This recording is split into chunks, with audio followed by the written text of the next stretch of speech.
ओम शांति। Welcome to maths the magic. आज हम लोग पढ़ेंगे trigonometry class 10th R D Sharma 5.1 का क्वेश्चन नंबर 1 तो लास्ट वीडियो में बना चुके हैं। Question number 2, in the triangle A B C right angle at A B is equal to 24 centimetre दिया हुआ है और B C is equal to 7 centimetre. Determine sine A cos A, second sine C और cos सी determine करना है। तो मतलब एक ट्राइंगल है जिसका कि परपेंडिकुलर ए बी दिया हुआ है 24 सेंटीमीटर और सी बी यानी कि या बी सी दिया हुआ है 7 सेंटीमीटर।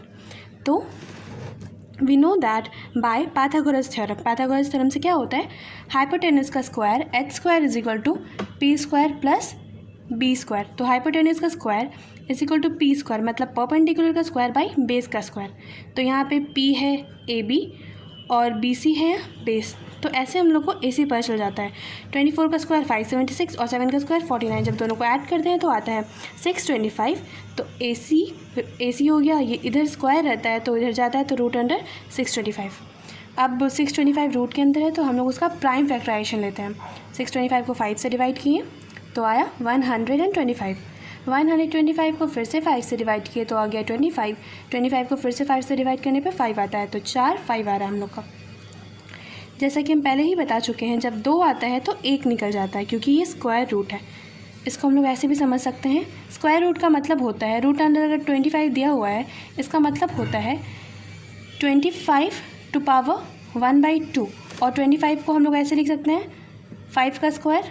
तो 5 का स्क्वायर टू पावर 1/2, 1/2 1 बाई कट गया तो 5 बच गया। इसलिए जब 2 आता है तो 1 निकल जाता है। तो यहाँ पे भी 2 5 का 1 5 निकला और 2 5 का 1 5 तो 25 सेंटीमीटर आ गया। ऐसे हम लोगों का हाइपोटेन्यूज पता चल गया जो कि 25 सेंटीमीटर है और ए बी पहले से पता है जो कि 24 सेंटीमीटर, बी सी पता है 7 सेंटीमीटर। अब फाइंड करना है साइन ए और कॉस ए। तो यहाँ पे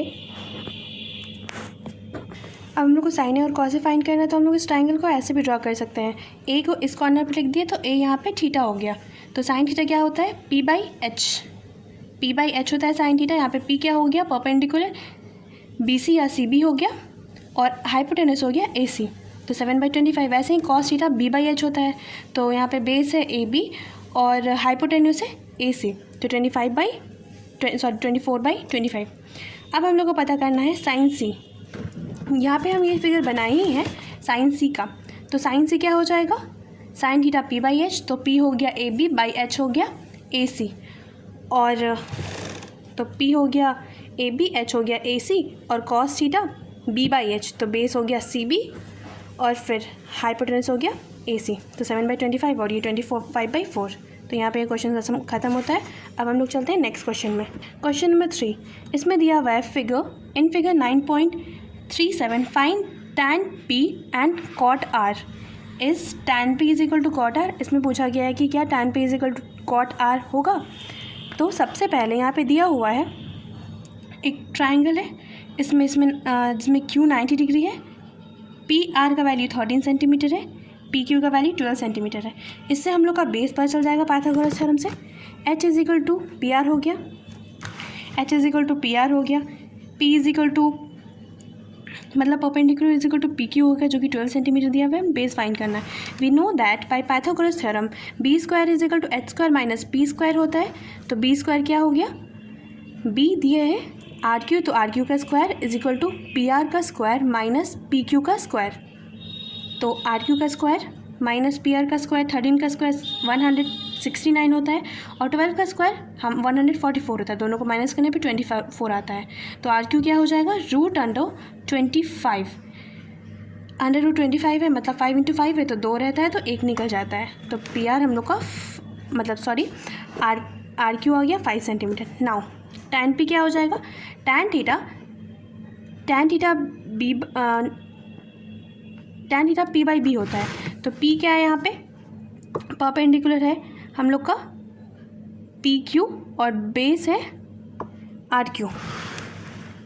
तो टैन यहाँ पे पी पूछा गया तो इस क्वेश्चन में ध्यान दीजिएगा, जब टैन पी पूछा है तो ट्राइंगल को कुछ इस तरह से बनाइए जिसमें कि 90 डिग्री के जो सामने वाला हो वो P हो जाए, क्योंकि 90 डिग्री के सामने वाला ही थीटा मानते हैं, और Q तो था ही 90 डिग्री, और ये R ऊपर चल जाए। तो अब क्या होगा, tan P is equal to tan theta P by B होता है, परपेंडिकुलर इसका हो गया RQ और बेस हो गया PQ, RQ बाई PQ। तो हम लोग फाइंड किए हैं, RQ 5 है और PQ पहले से दिया हुआ था 12, तो 5/12 हो गया। और कॉट R पूछा है, तो इस फिगर में जहाँ पे R यहाँ पे है तो tan theta P by B होता है, तो cot theta B by P होता है। तो बेस क्या हो गया इसका, बेस हो गया RQ और परपेंडिकुलर हो गया PQ। इस तरह से इसमें भी RQ और PQ आता है, क्योंकि यहाँ पे tan P है और यहाँ कॉट R है। जब ये P और R अलग अलग एंगल दिया हुआ रहे तो ट्राइंगल भी अलग बनता है। 90 डिग्री के सामने वाला जो रहता है, जब एंगल चेंज रहता है तो ऐसा ट्राइंगल लेते हैं जिसमें 90 डिग्री के सामने वाला ही थीटा दिया हुआ रहे, ठीक है। तो हम लोग ट्राइंगल को थोड़ा सा टिल्ट करके, मतलब इसको रोटेट करके इधर ला सकते हैं, ठीक है। तो ऐसे पता चल गया हम लोग का tan P RQ by PQ हो गया, जो कि 5/12 है, और कॉट R हो गया RQ बाई PQ, वो भी 5/12 है, ठीक है। तो therefore tan P is equal to cot R हो गया। इस क्वेश्चन ने पूछा था कि is tan P is equal to cot R, तो लास्ट में लिख सकते हैं yes tan P is equal to cot R। अब आते हैं नेक्स्ट क्वेश्चन नंबर 4 में, if sin A is equal to 9/41 compute cos A and tan A। यहाँ पे sin A दिया हुआ है, हम लोग को cos A और tan A निकालना है। तो आप लोग ध्यान दीजिएगा इस क्वेश्चन में। इसका जैसे कि हम लोग को पता है sin थीटा क्या होता है, पता है हम लोग को sin थीटा होता है P/H। तो P/H हो गया sin A भी 9/41, तो यहाँ पे P 9 हो गया, H 41 हो गया। तो बाय पाइथागोरस थ्योरम पता है B² is equal to H² minus P² होता है। तो B² इज इक्वल टू, अगर स्क्वायर हटाएंगे तो रूट के अंदर चल जाएगा, root under H² minus P²। तो यहाँ पे H² हो जाएगा, H दिया हुआ है 41, तो 41 का स्क्वायर 1681 हो जाएगा, 1681, और 9 का स्क्वायर 81। जब दोनों को माइनस करते हैं तो आता है 1600 में इसको देखिएगा लास्ट में 2 0 है, और ये 16 4 का स्क्वायर है ही, तो इससे पता चलता है 4 × 4 करेंगे तो 16 आ जाएगा, और ये 2 0 है तो एक लगा देंगे। वैसे आप इसका प्राइम फैक्टराइजेशन से भी फाइंड कर सकते हैं, लेकिन जब भी कोई ज़ीरो वाला रहे तो उसमें ध्यान दीजिएगा वो ऐसे ही हो जाता है ओरल ही। तो 40 × 14 हो गया, 40 × 40 हो गया। तो जब भी 2 रहता है तो क्या होता है, 1 निकलता है, क्योंकि हम लोग स्क्वायर रूट निकाल रहे हैं। देयरफॉर बेस आ गया हम लोग का, तो cos A क्या हो गया, तो cos A हो गया B/H जो कि है 40/41, और tan A हो गया P/B जो है 9/40 रेस्पेक्टिवली।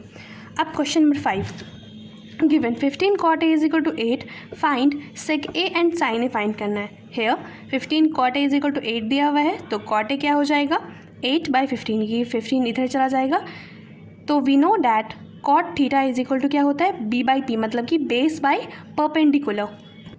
तो हम लोग को बेस पता चल गया जो कि 8 है, और परपेंडिकुलर 15 दिया हुआ है। As we know that Pythagoras theorem से h² is equal to P² plus B² हो जाता है। तो P दिया हुआ था 15, तो 15 का स्क्वायर हो गया 225, और बेस 8 दिया हुआ था, तो 8 का स्क्वायर हो गया 64। अब जब दोनों को ऐड करते हैं तो आता है 289। h इज इक्वल टू क्या हो गया 17 × 17 289 आता है, तो 117 आ गया। Now cos A is equal to होता है B/H, तो 8/17, tan A is equal to होता है P/B, तो 15/8। क्योंकि बेस यहाँ पे हम लोग का 8 निकला है और 17 अभी फाइंड किए, हाइपोटेनस आया, और tan A perpendicular by base perpendicular 15 दिया हुआ है और बेस 8। वैसे ही हम लोग को फाइंड नहीं करना था, हम लोग को फाइंड करना था सेक, जो कि आता है 1/cos A, तो 17/8 हो गया, क्योंकि cos दिया हुआ है 8/17, और साइन फाइंड करना था P/H, साइन थीटा P/H होता है, तो perpendicular by hypotenuse 15/17। Question number 6, in triangle PQR right angled at Q, PQ is equal to 4 centimetre, RQ is equal to 3 centimetre, find the value of sine P, sine R, sec P और सेक R। इस triangle में ये triangle है एक PQR, जिसमें कि Q पे 90 degree है, PQ 4 सेंटीमीटर दिया हुआ है, और PQ 4 सेंटीमीटर है, और QR दिया हुआ है जो कि 3 सेंटीमीटर है। तो इससे हम लोग को हाइपोटेनस पता चल जाएगा पाइथागोरस थ्योरम से। As we know that PR का square is equal to PQ का स्क्वायर प्लस क्यू आर या आर क्यू का स्क्वायर, तो दिया हुआ है पी क्यू का स्क्वायर हो जाएगा 4 × 4 जो कि 16 होगा, और आर क्यू का स्क्वायर 3 × 3 जो कि 9 होगा। तो जब हम लोग दोनों को ऐड करेंगे तो 25 आएगा। तो पी आर का स्क्वायर इज इक्वल टू 25 आया। तो जब हम लोग इस दोनों को ऐड किए तो रूट के अंदर चला गया, तो ऐसे हम लोग को पता चल गया P R is equal to root under 25, तो आ गया 5। तो ये वाला जो है ये आ गया 5। So we have P R is equal to 5, P Q is equal to 4 and R Q is equal to 3। Sine P क्या हो जाएगा? साइन पी हो जाएगा, यहाँ पे देखिए एक ट्राइंगल बनाया है जिसमें कि यहाँ पे 90 डिग्री के सामने वाला पी रखे हैं। तो साइन पी क्या हो जाएगा? Sine theta P by H. तो परपेंडिकुलर इसमें आर क्यू हो जाएगा और हाइपोटेनस क्या हो जाएगा? आर पी हो जाएगा, ठीक है। और साइन आर, सेकंड क्वेश्चन में साइन आर, यहाँ पे आर रखे हैं ट्रायंगल के फर्स्ट वाला, यहाँ पे थीटा, ठीक है। तो आर क्या हो जाएगा? तो साइन आर हो जाएगा, sine R same perpendicular by P by H hypotenuse. तो इसमें पी हो जाएगा P Q, perpendicular P Q हो जाएगा और हाइपोटेनस आर पी हो जाएगा। इससे हम लोग को पता चल गया। और ऊपर दिया हुआ है, तो साइन पी 3/5, साइन आर 4/5। अब सेक पी क्या होता है?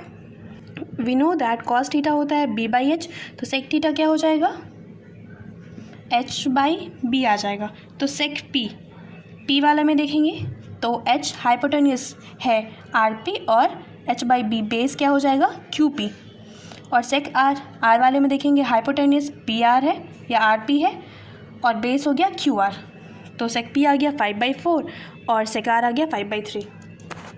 अब question number 7, if cot theta is equal to 7/8 evaluate 1 + sin theta bracket बंद 1 - sin थीटा 1 + cos थीटा और 1 - cos थीटा। और सेकंड फाइंड करना है cot square theta.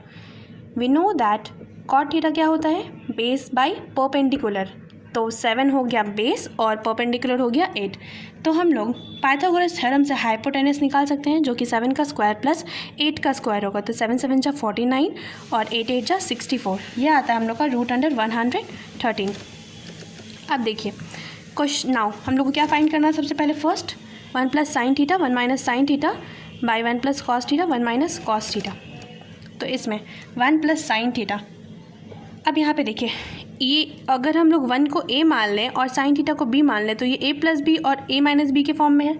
We know that a + b और a - b रहे तो क्या होता है? वो a² - b² का फॉर्मूला होता है, पता है। तो ये a + b और a - b है, तो हम इसको लिख सकते हैं 1 - sin² थीटा, क्योंकि 1 का स्क्वायर तो फिर 1 ही हो जाएगा। और सेम नीचे भी वैसे किया है 1 - cos² थीटा, 1 का स्क्वायर 1 हो जाएगा और ये cos² थीटा। 1 - sin थीटा क्या होता है? p/h। परपेंडिकुलर क्या आया था मेरा? मतलब परपेंडिकुलर दिया हुआ था जो कि है 8 और हाइपोटेन्यूस आया था 133। तो 8 का स्क्वायर बाई रूट अंडर 133 का स्क्वायर।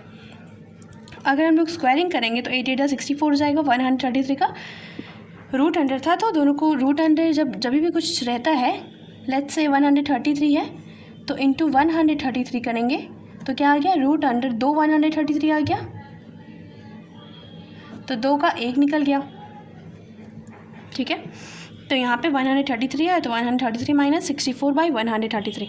और यहाँ पे भी सेम 7 का स्क्वायर 49, नीचे 133 है तो ये इधर चला जाएगा 133 - 7 7 × 49 और नीचे 133। हम लोग को पता है जब ये 4 पार्ट में डिवाइड हो जाता है तो ये ऊपर का ऊपर से मल्टीप्लाई होता है और बीच वाला से। ये एरो को ध्यान रखिएगा क्योंकि कभी कभी इसमें बहुत ज़्यादा गलती हो जाता है, थोड़ा सा भी गलती करने पे फिर आंसर नहीं आता है। तो इसको हम लोग मल्टीप्लाई किए 133 से और इसको इससे मल्टीप्लाई किए, ये ऊपर वाला हो गया और ये दोनों बीच का नीचे वाला हो गया। 133 कट गया। 133 - 64 को जब माइनस किए तो 49 आया और 133 - 49 किए तो 64 आया। तो आंसर हो गया 49/64। और क्वेश्चन नंबर 2 में कॉट स्क्वायर थीटा फाइंड करना था। We know that cot theta क्या होता है? b/p, मतलब कि बेस बाई परपेंडिकुलर का परपेंडिकुलर। यहाँ पे स्क्वायर फाइंड करना तो इसका स्क्वायर कर दिए, तो बेस का स्क्वायर क्या हो जाएगा? 7 × 7 = 49 और परपेंडिकुलर का स्क्वायर हो गया 8 × 8 = 64। तो 49/64 आ गया। वीडियो ज़्यादा लंबा ना हो जाए इसलिए नेक्स्ट क्वेश्चन नेक्स्ट वीडियो में बनाएंगे। अगर कोई डाउट हो तो आप कमेंट सेक्शन में पूछ सकते हैं। Thank you. ओम शांति।